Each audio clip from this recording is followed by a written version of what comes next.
What up, world? This is Brian Wright. This is Courage to Change. Welcome to another episode. I got Duncan Lunceford with me. How you doing, bud? I'm good, bud. How are you? I'm good. It's good to see you, man. Thank you for your time, man. Thank you for doing this for me. Yeah. So, as usual, we talk recovery. We talk about how we overcome compelling obstacles. So, Duncan, tell us a little bit about your story. Man. All right. So I grew up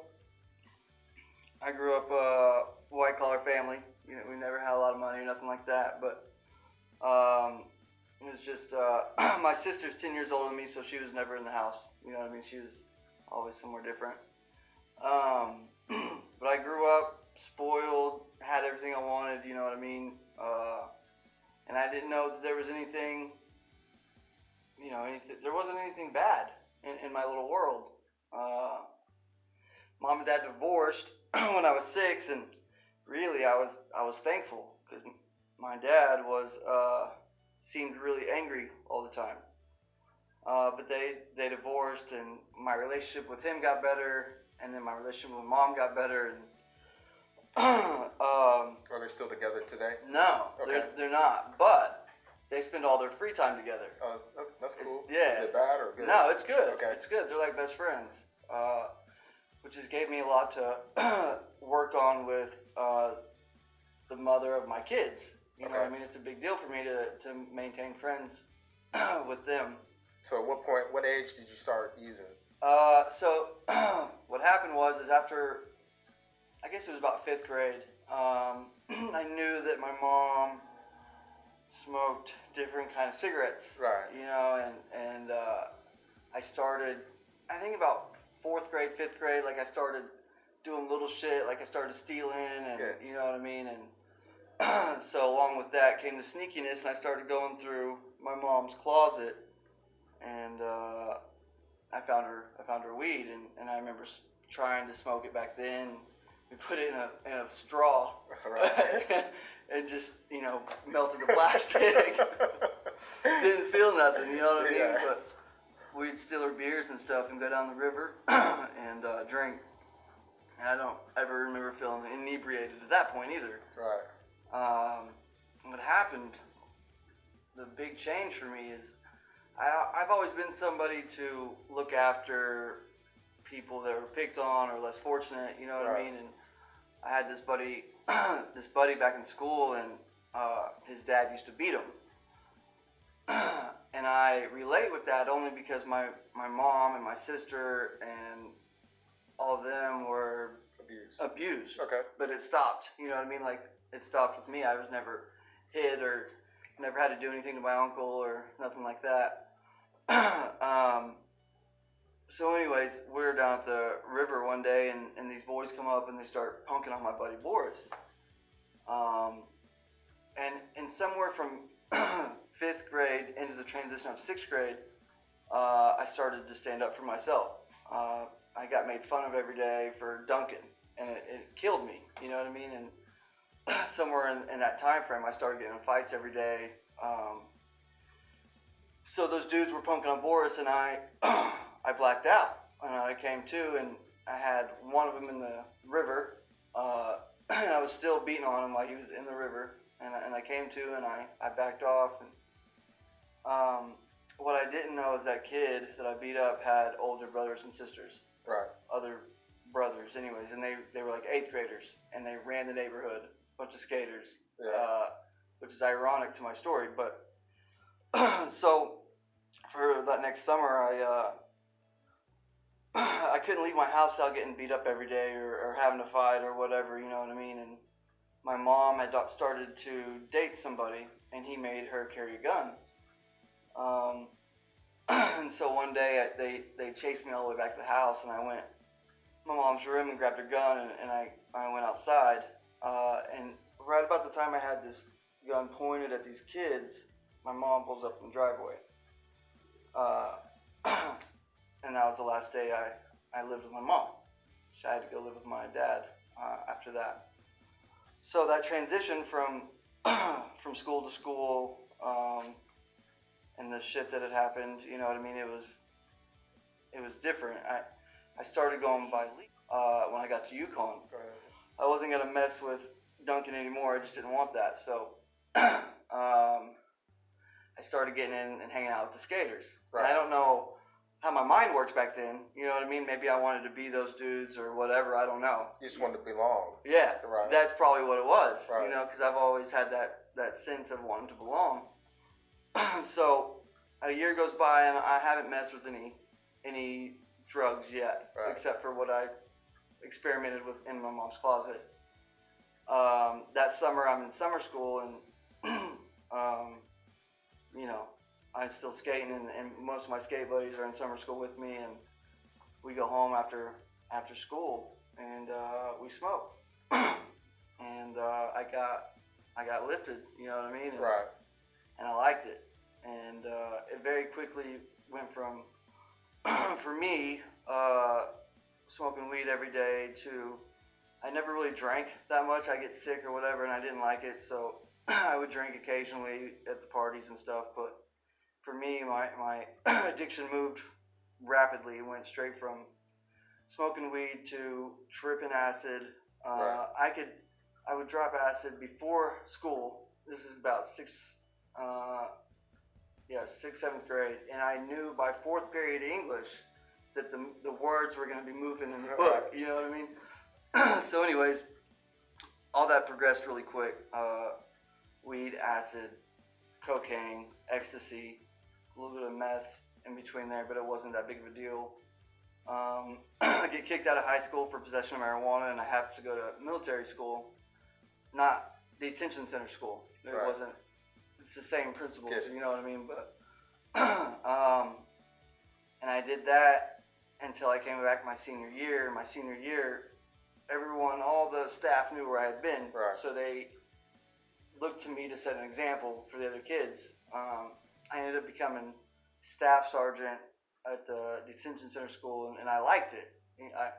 Most of us, and I know for me, we crave structure, you know what I mean, and that was very structured, but they started giving me detention for all the little shit, you know what I mean, and I got detention one more time, and I walked to the principal's office. I said, look, if you give me detention for this already, like, I'm done. I was 18. She's like, yeah, you got detention. So I ripped up the slip and I threw it at the principal. I said, all right, I'm out. At the time, my dad had got a girlfriend, and basically I lived in this house by myself in Yukon, and it turned into the party house. Right. You know what I mean? It was just, cocaine was my deal then. I continued to skate, and I got really good. I started to skate for some local companies back then, and the first, I remember this time pretty well because I had achieved something that I was really good at, and right. something I tried really hard at, and that was a first real sense of accomplishment. Right. I was never really good at school, you know what I mean? Like, I was in learning classes, LD classes, most of my growing up. So I was passionate about skateboarding, and I finally got that deal where I was skating for that company, and cocaine was my master at the time, you know what I mean? And I remember my buddies coming to me and saying that I looked like shit. Right. You know what I mean? And thinking about it now, it's more effective than it was then. Then it was just like, whatever. You know what I mean? I ended up losing that opportunity with that company because I wouldn't show up for my competitions. You know what I mean? I wouldn't show up. I'd be out partying all night or whatever. So at what point was your darkest moment? Moments. Yeah. Okay, so my disease, there's three things I've always been scared of, and my disease has brought me to all of them. Homelessness, prison, and being insane. Right. And I can tell you today that I'm thankful that I've had to go through all of them. And it took me a long time to realize that I was insane. Right. I don't think I realized that until a year ago. But now that I'm on the other side of that, I can do what I need to do to be more sane. Right. Hang out with you, go to my program, and work some steps or whatever. Right. And really, the biggest thing for me is relationship with a higher power. That's awesome. which something I fought my whole life. Science disproves, God. But I got desperate enough and lonely enough and sick enough that I was willing to give anything a shot. Yeah. You know what I mean? Just I had to. Not to cut you off, but talk about some of the key people that brought you through that.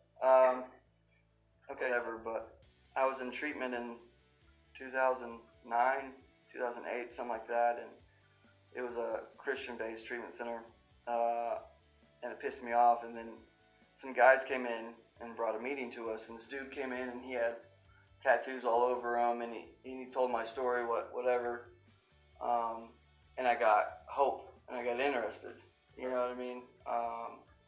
That dude, Clyde D, pretty much introduced me to this deal, you know what I mean? I saw a dude like that, with his story, could make it, then I had a chance, you know what I mean? Yeah. And so, my disease gets worse, and I go back out, and I come back in, and there's another dude named Randy, and he's mentoring me at the time, you know what I mean? And I call him and be like, man, I'm sick, I just want to quit. And he'd be like, all right, come to this address. I get to the address, he'd be like, look, this is where you're living now, so just stay here and call me every day, and we'll work this out. So I would do that, and then I would get better. I'd get a job. I'd get a girl, and I didn't need my mentor, the people that helped me get to that point. And that lasted for years. You know what I mean? For years it lasted. Ricky, I got to talk about. I went to prison because I'm an addict. Right. You know what I mean? My charges are possession of marijuana and presence of a minor, 2 forgeries, and knowingly concealing stolen property. It hit with, I got the charges on a deferred, and I didn't pay my fines or whatever because I was getting high, so it got moved to suspended, and I didn't pay my fines or whatever because I was getting high. And then the third time they caught me, they're like, you're going. You know what I mean? So, the only reason I went to prison is because I couldn't quit using. You know what I mean? But I did, and I went, and when I got out, I got released on a monitor, and I went to another program that deals mainly with just addiction. And I met a dude that he cared a lot about me, and he still cares about me, and his name's Ricky. And I still talk to him to this day. That's good. Love that dude. And that dude told me, he was the first person that told me that he would never give up on me, ever, no matter what. And I did some shady things in that clubhouse just because I started getting high again. You know what I mean? And when that whole clubhouse didn't want me around or shunned me, he was there. You know, and never enabled. You know what I mean? But he was there to listen to or take me to go eat or whatever. You know. So being in prison, is where I got desperate enough to try whatever when I got home. Right. You know what I mean? And prison wasn't bad. I enjoyed it. I did. I had a lot of fun. I'm not gonna lie. But I was away from everybody, my kids, and at that point I had 2 kids at that point already, and my family didn't want nothing to do with me. You know what I mean? So I was alone for the first time ever in my life, completely alone, and around a bunch of scary motherfuckers. Right. You know what I mean? Right. And a bunch of idiots. It's like you got scary people and idiots in prison. That's all it is. Right. And I'm thankful. You know what I mean? I'm thankful that I wouldn't change any of my life. I wouldn't, because I wouldn't be who I am right now. And I'm pretty cool with who I am. That's like it's a big deal.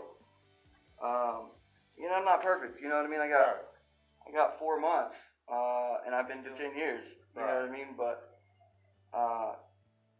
what's different for me this time is I do what my mentor tells me to do. Everything. Right.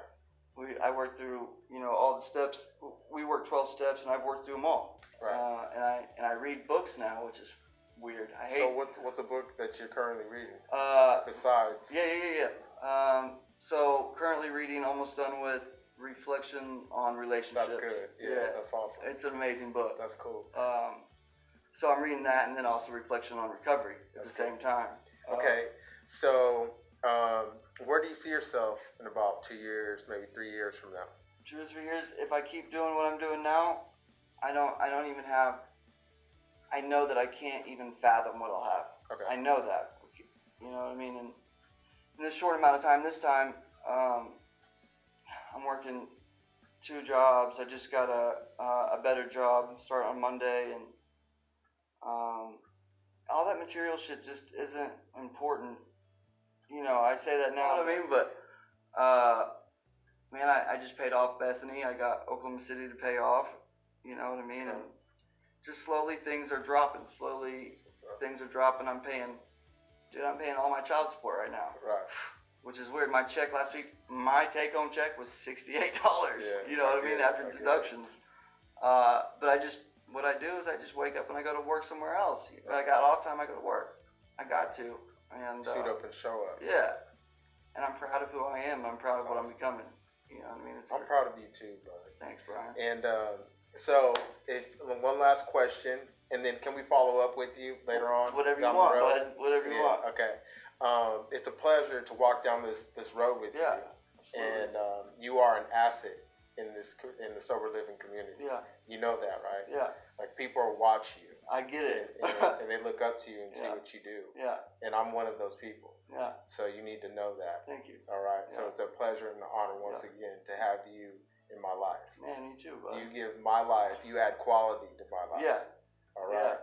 So last question. Yeah. If you were a superhero, what kind of superhero would you be? So I always looked up to Spider-Man. Yeah, you know what I mean? that's what's up. I always looked up to that dude. Me and my son battle because he's Batman. You know what I mean? And I'm Spider-Man. And I feel like I'm Spider-Man. I like Spider-Man because he's got a conscience. You know what I mean? He's got Mary Jane.